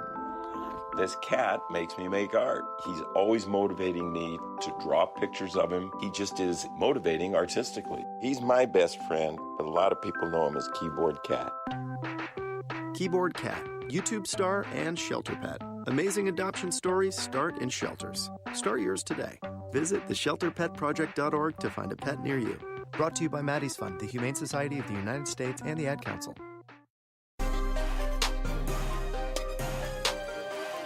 And we're back. Soccer Down here, Overreaction Monday, February 25th. We've got some more overreactions to get to.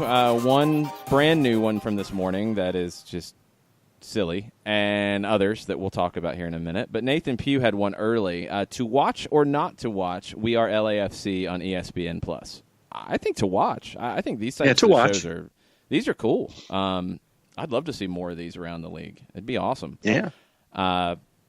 Teams have to give access and have to be transparent to do it. Full credit to LAFC for doing it. I know it's been talked about with other clubs at different points, and there's been, I think, little hints of things, but not, 10 episodes? Is that what this one is? Yeah. I think they're all on ESPN Plus now. I don't think they, saved them to release over a period of time. I think they dropped all 10, so I'll be checking that out when I have some time. Yeah. Hopefully sometime this week. It might be a good break from studying for Herediano and studying for DC, but definitely want to check that out. And I'd love to see this do well so you can get more of these from other teams and other situations around the league. I think it'd be a good thing all the way around. Josh Eisenberg this morning said, Andrew Carlton traveled to Costa Rica but didn't make the game day 18. Do you think we could see him start in DC this weekend considering the CCL game on Thursday? The little we've heard about him over the short break seems to all be positive. Yeah, he's been interacting with the first team a great bit, and he's looked good. He looked good in the match that Mike and I had a chance to call against Cal State Fullerton. So, is this a situation where we see him in the lineup on Sunday against DC? I think it's very, very possible. Some of that's going to depend on what happens on Thursday and if the team advances. Because if they advance and you're looking at a game in Monterrey middle of next week, I could really see more bold changes to the lineup on Sunday. If you're out of CONCACAF at that point, maybe not as big of changes. But Andrew has really positioned himself to be in that mix going forward, and I think he will see time early in the season. And, that goes back to the point that we had before Kelly came on, is that because of all of these different competitions and because of schedule compression and because of the depth of the roster that you have, you're going to have possible opportunities for an Andrew Carlton to be in a match week where there's 2 matches separated by 2.5 days, basically. And just be prepared for these, because there will be those chances and those opportunities for a roster to look a little different than what we've seen before, but that's just because of everything going on. And so you have a lot of players, and they have these kinds of opportunities that will come up for them. So wouldn't surprise me a bit, but once again, just kind of use the case-by-case basis of having these players doing this sort of thing. So as we see what is evolving Thursday, it's always going to be an if-then. So if A, then B, and it starts with the activity that you see Thursday before you start to plan for the weekend. Yeah, and I think you're looking at other guys who were in the 18 as well who didn't see the field on Thursday, who could factor in on Sunday in D.C. A guy like Gordon Wild, who was probably the biggest surprise in the 18 in Costa Rica, a player that not many expected to be factoring into that straight away. I thought John Gallagher would be the one that would get that opportunity straight away, but look, you have managers who see different things in different players, and Gordon Wild was a guy who went on loan to Charleston last year in USL, had good moments, had some moments where he didn't factor in as much, more of an attacking player, but remember what we saw in that game against Cal State Fullerton. He was playing as one of the wingbacks. And the wingbacks do have a heavy attack focus with this 3-4-3 shape. So if Gordon can be a player who gives you enough defensively and then adds in his range of attack, and he's a player who can score from distance, he's a very dangerous player in the final third. If he can give you both, he will factor into moments this season. And I think the fact that he made this 18 shows how highly Frank DeBoer thinks of him. Yes. And, once again, I think that sometimes you may see that atypical name that would be a part of an 18, and Gordon Wild was part of that was the first example that we can think of. So once again, you have all these guys. You impress the coach. Coach thinks you're ready. And doesn't matter who you are, if you're ready, you're going to be in the 18. Or if you're in the 18 and coach thinks you're ready for a particular situation, you're going to be in that starting 11. That's just how this is. Yeah, that's how it's going to play out this season. So get ready to see, I think, more faces as we go. An overreaction this morning that is making the rounds, and we've already seen it. It's strange. Pablo Maurer, athletic writer who covers DC United, tweeted out, I guess he was throwing shade at Arthur Blank buying a $180 million yacht. Yeah. The tweet is you, and the quote is, Atlanta United do not have any kind of a leg up on any other given team in MLS. This is an organic grassroots movement. Me, and he shares the tweet from TMZ about Arthur Blank buying a $180 million yacht. Okay. Yeah. I believe last time I checked, Red Bull was a very large business. I should know. I give them a lot of my money on a regular basis. Yes, you do, especially with the advent purple of the peach. Magenta-ish off peach color. The peach is the best one. one. Yeah, but is that a peach colored kind can? of. That's what the peach. The peach is the best flavor, and they will take more of my money, so they will be able to buy all the yachts they want. Let's see. Last time I checked, City Football Group has some cash. Stan Kroenke, he's not hurting for money. We have to mention him because he's not hurting for money, but although he might be. Robert Kraft. There's that. There's a lot of owners in this league that have money. So I don't know what the bad thing about that is. I mean, if you want to throw shade at organic grassroots movement, I don't think any of that has to do with the owner's money, because I believe everybody knows at this point that if you're going to launch a Major League Soccer team, you have to have the resources to do it. Moss Brothers. Anybody. I mean, it's not Moss Brothers. It's not Nashville. It's not Cincinnati. It's not any of it. It's just that's the business you're in now. You can't come in on a shoestring. This is not a summer league. This is not semi-pro. This is very high level with a lot of resources needed to continue to do that, and a lot of resources needed to fit, just like it is in the Premier League, just like it is in other major leagues. So I don't really know what the idea behind this was, and Pablo likes to stir the pot first off, and he says it afterwards. I mean, he says, looking forward to my mentions becoming a tire fire for the rest of the day. Yeah. Check. Yes, that is going to happen. Look, this is the life you're in. Stan Kroenke has a yacht. Yeah, sure. Okay, cool. It's just that's the business you're in. That's professional sports. That's why clubs that don't have that, when they get to this level, they don't succeed. They go bankrupt. They go out of business. They go into administration. This is why you have to be smart when you're bringing teams in. This is why I don't know if the Philadelphia Union would get into a current MLS, because I don't think the owner has enough resources to do it. This is why Chicago brought on new ownership and sold part of the club to bring in new revenue. That's just where professional sports are, because this is the conundrum. If you want it to be an organic grassroots movement, get used to not seeing it on TV in the same way. Get used to the type of headlines that you've seen about the AAF, about meeting payroll. Get used to less interest, less coverage, less people being reached by it. If that's what you want soccer to be in this country, I'm going to argue with you, because I don't think that does anybody any good except for the people that are already in the game. I don't want that to be this game. I want the game to grow. I want new people to find it. I want new kids to fall in love with it. I want new kids to play it. I want the game to grow. The way it grows is with resources. People who come in with resources, cool. Now, if you want to throw shade at people who have those resources and aren't spending them on their MLS teams, cool. That's a different conversation. We can have that all day.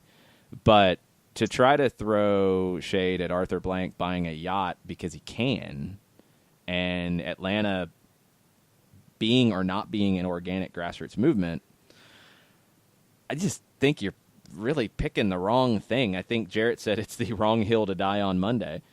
Yeah. This is part of that. Like, why? What is the thought process here? The other thing that I've seen brought up at different points, and this maybe will bring up more of it, is, okay, Arthur Blank has money. Yes. Arthur Blank spends money. Yes. Arthur Blank is also one of the greatest, I would say, I don't know what the proper term is here. Corporate citizen, I mean, whatever you want to call it. It's not benefactor exactly, but just one of the greatest people in Atlanta history to represent the city and give back to it. You're talking about a Robert Woodruff type, and Robert Woodruff was the CEO of Coca-Cola for a number of years, and that's why you see the Woodruff name on all sorts of things around the city, because he made a lot of money and he gave a lot of money. And Arthur Blank has done the same thing, and he will continue to do it. So if he has the money to buy a yacht and wants to buy a yacht, good, more power to him. Good for him. Yeah. To throw shade about whether that's, it reflects badly on Atlanta United or they're not organic enough because their owner has the money to buy a yacht, I don't know where that's going, and none of it's really any good. It's just a way to stir things up. So if you want to go in on it, have fun. Pablo is very good at what he does, but he also does like to get reactions, and this is one that will get a reaction. I just don't know what reaction he was shooting for with it. Yeah, I think that he was trying, at least from my perspective, I think he was trying to throw shade at the guy at the top of the mountain, and it missed for me. Kind of. I mean, he's saying this is an organic grassroots movement going back to the plastic thing. I can tell you that the emotional reactions, and we've talked about them today, a lot of emotional reactions to a match in CONCACAF Champions League, that shows that people care. And You can say it's not organic or grassroots because the owner has enough money to buy a yacht. I don't think those are really one and the same, but fine. If you want to say that, that's fine. But the feelings that people have as they watch this team, as they go to games, as they, interact with other fans, those feelings are real. And you can say they're not organic or grassroots or whatever. You're wrong. It doesn't. I don't know. Like this whole thing about American soccer being organic, grassroots, authentic, legitimate, not plastic. All of that conversation is just such a waste of breath. It's so pointless. The Premier League separated away from the Football League because they saw the opportunity to make more money and put themselves on a higher plane, and they did. That's what the game is going to. All the mega clubs in Europe talking about a breakaway league, they weren't doing that about organic or grassroots movements. They were doing that about money because that's what you have to continue to be one of the top clubs, and that's what you have to have for the game to be where it is. Because the criticism, if you don't have that, is that, well, the owner's not spending money or he can't bring in these players or we're always going to be second rate. It's just weird. To me, it's just very strange. This is just a very strange thing to bring up and to go in on. So if you want to go in on it, have fun with it, whatever. But I think it's just to get a reaction. I just don't think it's a very well-planned way to get a reaction. There's other things you could do and go at with this and get reactions that are legitimate, thought-provoking reactions. This is just silly, in my opinion. For me, it was a swing and a miss, and trying to get a reaction and trying to be ha-ha funny for the rest of the league outside of the footprint, and it just didn't make it for me. But it goes back to me, a broader conversation about MLS and American soccer being insular, being cynical, being very off-putting to other folks, and MLS being big for everybody. Because I think to be big for everybody, you have to have owners who have this type of money and are willing to spend this type of money. And those are two different things. But if you don't, you're back where you were in the old A-League days, the old APSL days, the old NASL days, where teams would come and go. Ownership would come and go. Players would come and go. There was no staying power, and the game was in the dark ages. As you've been able to spend more money and be better resourced, the league has grown. These are the types of people that you need to do it. And you need the people to come in, as Arthur told other owners at the All-Star game. You need them to come in and be committed, both with dollars but also with themselves. And he was in Costa Rica on Thursday for the match. He didn't have to do that. Not many owners have done that in this league in CONCACAF. Some have. I'm assuming. I don't think he's the first, but not many do. We've had situations in CONCACAF Champions League matches where the manager hasn't even went. That's happened before. So it's just a weird thing to be. I don't know. I think it's a good thing when you have this type of stuff going on. Honestly, and I can tell you from experience with the David Beckham contract, and I've talked about this before, the talk about David Beckham's money attracted attention for this league that it never had before. The talk about an MLS owner, and yes, it does say Falcons owner Arthur Blank buys $180 million super yacht. And it doesn't mention Atlanta United in the headline or in the subhead, and that's TMZ not realizing the power of Atlanta United's brand. But the fact that you have an MLS owner associated with something like this, that's not even a bad thing in and of itself. Yeah, he's spending money. It means he's got money. That means he's a big name. It means he's affiliated with MLS, and he is doing this. So that's a different place than this league has been in the past. It's not bad.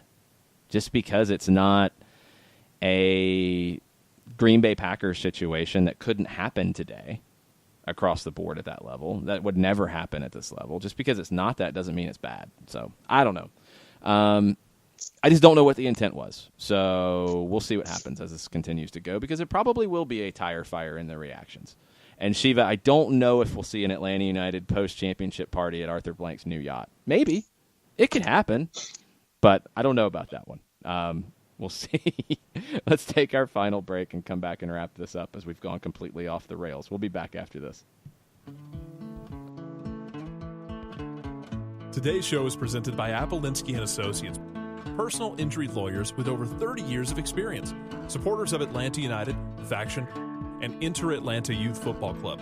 If you've been hurt in a wreck, contact Steve today at steve@aa-legal.com or call in 24/7 at 404-377-9191. The initial consultation is free. A ranger station. I'd like to report a bear hug. Okay. I put out my campfire and Smokey Bear hugged me. So you drowned the fire, you stirred it, drowned it again, and felt that it was cold? Uh-huh.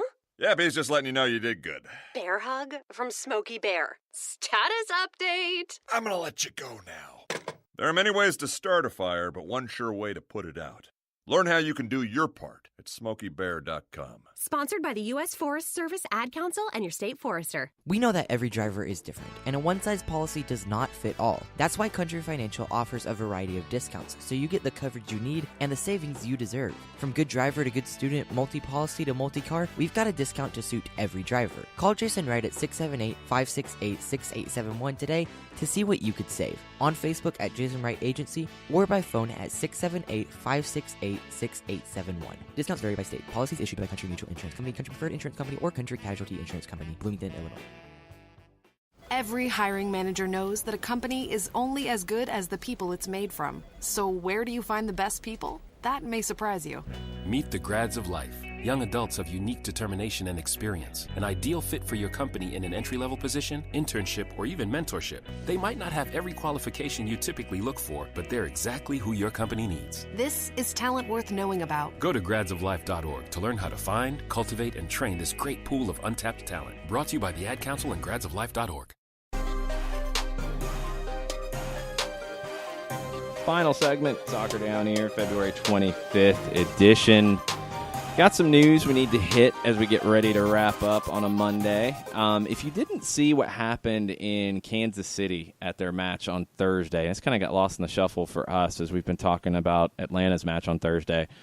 A railing fell at Children's Mercy Field. A bunch of Toluca fans were leaning over the railing to get autographs or selfies with players as they were walking into the tunnel.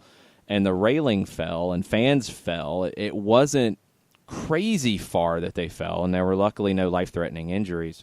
Fans were injured. I'm guessing maybe about a 10-foot fall or less, depending on where they were, because it kind of sloped down. The craziest thing about it is right winger Felipe Pardo for Toluca broke a toe on his left foot, and he's going to miss time after this. So this is going to be an issue. Big time. I mean, that's just crazy. I hadn't seen the video until this morning, and you can see it's the concrete setting up the tunnel, and there's a railing on top of it, and the railing gives way, and fans fall over it. And it looked like maybe 6 to 8 fans fell over it. I haven't seen anything about the injuries the fan suffered, but the player breaking a toe on his left foot, I'd seen at one point he might be out 4 to 6 weeks. He was a big signing for Toluca, and Toluca's had a bad season to begin with. So Toluca's not very happy right now, and they shouldn't be, and we'll have to see how this gets handled. I would assume there would be some kind of a lawsuit, injury claim, insurance filing, all kinds of stuff going on with this. Yeah, Toluca right now 15th in the table of 18 teams, hanging out at 7 points, and they're fairly adrift right now. I mean, Monarchus over the weekend fired their coach. So down in a position that they're not used to being in, but so is Cruz Azul and Pumas. They're just right above them in the standings. Yeah, I mean, Toluca lost 4-0 to Santos Laguna last night, just pounded. So it's not looking good for Toluca. They're going to have to hope that the high altitude helps them against Kansas City in the second leg, and I don't know if it's going to help them that much, although now they can play for Felipe Pardo's toe and try to get revenge on Kansas City for that one. You had some preseason finales over the weekend. LAFC won 1-0 over Vancouver. Carlos Vela scored, but he left the match early in the second half after taking a knock to his knee. It was a contact injury. Bob Bradley didn't really have an update after the match about if he'll miss time, what the injury is. That's one to definitely keep an eye on, because if there's a player who LAFC cannot afford to miss, maybe more than Mark Anthony Kaye in the middle of the field, it's Carlos Vela. Mm-hmm. That would be a huge problem for LAFC. Philadelphia made a big trade, CJ Sapong to Chicago. Sapong had fallen out of favor as the year went on last year. Corey Burke had replaced him. Now they've added Sergio Santos. So there really wasn't a place for him. And to be able to get the return that they did, it's a little complicated. It's $200,000 in 2019 general allocation money, $100,000 in 2020 targeted allocation money, an additional $100,000 in 2019 general allocation money if the Fire acquire said funds this year. So what that means is they've spent all of their 2019 general allocation money. So if they get more, they owe $100,000 to Philadelphia. If they don't get it in 2019, then it would become 2020 general allocation money because teams get an allotment of GAM every year. So, it's interesting in that they're going to get $400,000 all told for CJ Sapong plus a $50,000 2020 TAM if he hits certain performance incentives in 2019. So it could go up to $450,000. That's a lot. I think Sapong has shown ability to be worth that in the past, but it's been inconsistent. Yep. The surprising thing for me is that Chicago, now Chicago has no additional GAM to work with in 2019. And if they get any in a trade, they're going to have to deal $100,000 of it to Philadelphia. We've never had that much knowledge of that level of allocation money and how much you have and how much you don't have. So they have TAM to work with. We know that. You also have the discretionary TAM that I don't think they've probably dipped into. So they have that to work with, but that's limited. GAM you can use in different ways, and they're tapped in 2019 on GAM. This is the first time this has ever come up in MLS history that we've known about it. And and to hear about a team that doesn't have any kind of a particular allocation money even before the season starts, it's basically you get this, and an IOU. And that's pretty wild. But to have that kind of knowledge, I mean, you see what multiple levels of investment that Chicago is putting into all this. But, now they're going to have to juggle their allocation money and reserve some for down the line. Yeah, this is going to be intriguing. DC United, who Atlanta will be facing on Sunday, not coming into the regular season in the best of form. They lost 3-0 to Montreal, pounded in the second half. Chouanier, the homegrown product for Montreal, scored a golazo at the end. He dribbled past Leonardo Jara to set up Maxi Urruti's goal, the second one. DC not looking great, and one reason they haven't looked great in preseason is Lucas Rodriguez. He's only played twice. 33 minutes on Saturday against Montreal before he was replaced. He's had a hip injury. They had other players out earlier in the preseason who did play on Saturday. They're kind of limping into the season. They also only have 23 players under contract, period. And a couple of those are new homegrown signings, new draft picks that you wouldn't necessarily expect to be in the 18, but probably will have to be just because of injury and because of not having a lot of faces. I think DC's a contender in the Eastern Conference, but I think they're paper thin. And if injuries continue to be an issue, they will not be a contender in the East. And how many players does Loudoun United have right now? 2 under contract, and they're going to get these homegrown guys on loan, and they're probably going to get some of the draft picks on loan, and they're going to have a lot of academy guys. I mean, that's what it's going to be for Loudoun. Forget that part. The first team doesn't have enough guys, let alone the second team. So I was going to say, with the first team only having a paper-thin run and a handful of dudes right now at Loudoun, you're not going to get any help from the USL, or not a whole lot. Yes. LA Galaxy limping into the regular season as well. They lost 3-1 to Colorado in their preseason finale. They were not able to field their first-choice lineup at all in the preseason. And in this final match, they did not have Jonathan Dos Santos, Perry Kitchen, Sebastian Lletget, and Juninho. They did get Zlatan Ibrahimovic and Ola Kamara back. Zlatan scored, but that's it. Galaxy can be a contender in the West, potentially, but they're coming into the season with a bunch of injuries. Atlanta's been lucky to avoid the injury bug for the most part. Franco Escobar being out does hurt. You look at what some of these other teams are facing, and you have to really just continue to count your lucky stars about it. Mm-hmm. And yeah, I mean, the numbers are adding up when it comes to injuries and injured players and what you're going to have coming into the season. So there might be some results that would otherwise surprise if you just look at the score and sit there and see, okay, well, team A beats team B by this margin. But it's because of all of these injuries and players not at full song that you're going to get these. So don't be surprised in the first couple of weeks if there are some results that on paper surprise, but it's because of these deeper injuries and conditioning issues that are contributing to it more than anything. Big news on the women's side last week on a couple different fronts. The Lifetime TV deal has been ended by mutual agreement with 1 year left between the NWSL and Lifetime TV. They will be a sleeve sponsor for the leagues. They still have an investment in it. The games will be streamed on Yahoo Sports across the board.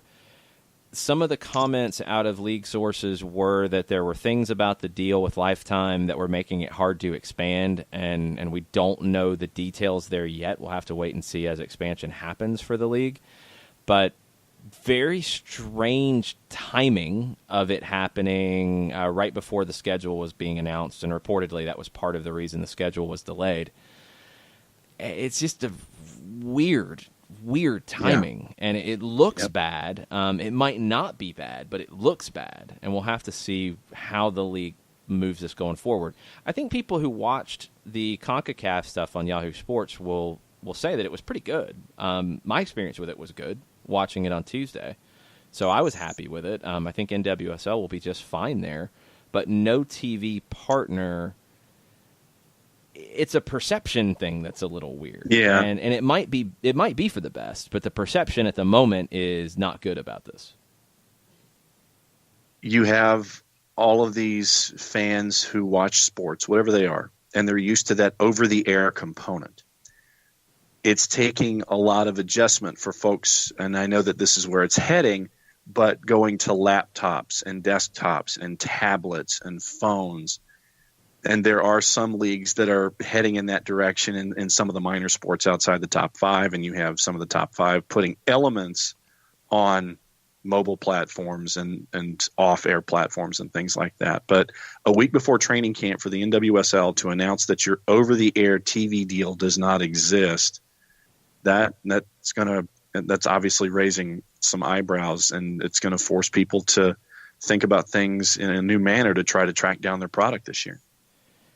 Yeah, I mean, you mentioned it. Some of the smaller leagues have went to just streaming deals, and your major leagues have not. It goes back to the way that we've talked about Atlanta United being presented as a big deal. This, to some people, makes the NWSL look like not a big deal.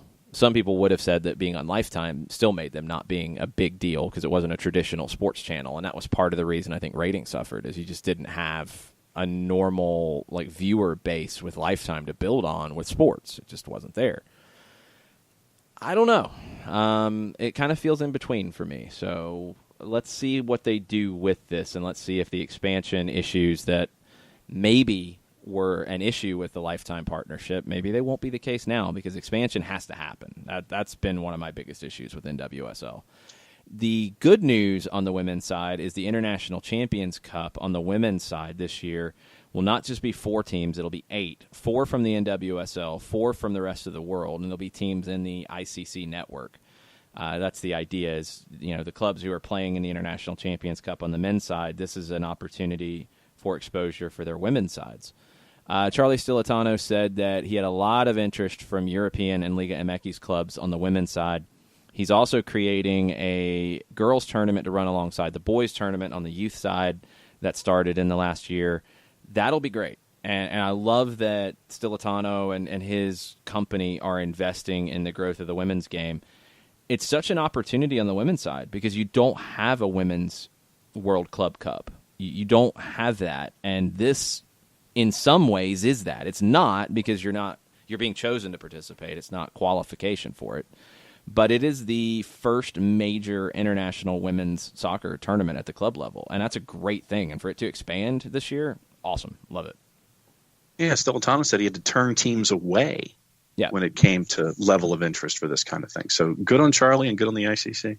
Yeah, it'll continue to grow, I think. I think it'll definitely grow. It'll grow in interest. would love to be able to watch those games easier. So hopefully that's part of the deal this year as well, because it wasn't an easy setup last year. And we'll wrap up with this. The U20 World Cup draw was over the weekend. We know who the U.S. will be facing in Poland this May. May 24th, first game against Ukraine. May 27th against Nigeria. And May 30th against Qatar. All the games are 2:30 kickoffs Eastern time, so they'll be easy to watch. They'll all be on the Fox networks because Fox has rights to the FIFA tournaments. It's not an easy draw. It's doable, but it's not going to be easy. And probably the biggest question from here till the opening of the tournament is, what is Tab Ramos' roster going to look like? Who is he going to have? Is George Bello going to be too big of a part of the first team for Atlanta to let him go? Is Andrew Carleton? What is that going to look like on those two players' fronts, let alone a Mark McKenzie in Philadelphia, Chris Durkin in D.C., others around MLS and others around the world? Because this is not a tournament where clubs have to release their players. It is not a mandate. They have a choice. And we've seen at different times, different clubs have chosen not to allow players to do that. Ezequiel Barco in Argentina will be another question. So stay tuned. That's going to be a fun thing to navigate as we get forward towards the U20s. But May 24th, the U.S. kick it off, and all those games will be easy to watch, and we'll be covering those along with everything else in the world of soccer this year, which is going to be a hectic one. It's going to be a fun summer. Let's just put it that way. It's going to be a fun week with 2 games this week, Thursday and Sunday. That too. All the homework, all the preparation, all the throat coat tea to get ready for it on my end. It's going to be a big one, but looking forward to it. Thanks, everybody, for hanging out with us this morning. Thanks for all the reactions. We definitely appreciate it. Thanks to Kelly for joining us from Unrelegated. Make sure you're following them, Unrel ATL, on all of their social media channels to keep up with everything they're doing this week, because it sounds like a busy week for them as well. We'll be back. We'll be back tomorrow. Soccer Over There will not be live tonight because there is, a big show at State Farm Arena. Birthday party. A birthday party that John and I wrangled an invite to, along with, 20,000 of our closest friends. The Nature Boy celebrating his 70th birthday. So when Ric Flair is celebrating his birthday and you get a chance to go, you got to go. So John and I will be watching Raw live at State Farm tonight. So we will be tweeting about wrestling down here on our own channel, not on the Soccer Down Here channel. So if you want to wrestling down here, see what we have to think about wrestling, we'll be talking about it. So Nick Leafy will be dropping some hot drops for you, and I'm assuming 2 topics will be the goalkeeper controversy with Chelsea and all of that madness. And also, I did not see it, but reportedly there was some VAR wackiness with Serie A and Fiorentina, I believe, this weekend. There was that, and the saga of the Icardis went on television as well. And Wanda was part of the Inquisition, and it was she was in the crosshairs of a lot of the other hosts on the particular show. Real Housewives of Milan continue. It's fascinating. So we'll get Nick Alifi on the case with some hot drops, and we'll reschedule a Soccer Over There live for this week because I think there's enough to cover to have a live show, just a different day. So stay tuned for that. Stay tuned for some wrestling down here. Stay tuned for soccer down here tomorrow morning, 9 o'clock. And thanks for listening. Mucho platiel. Mucho platiel.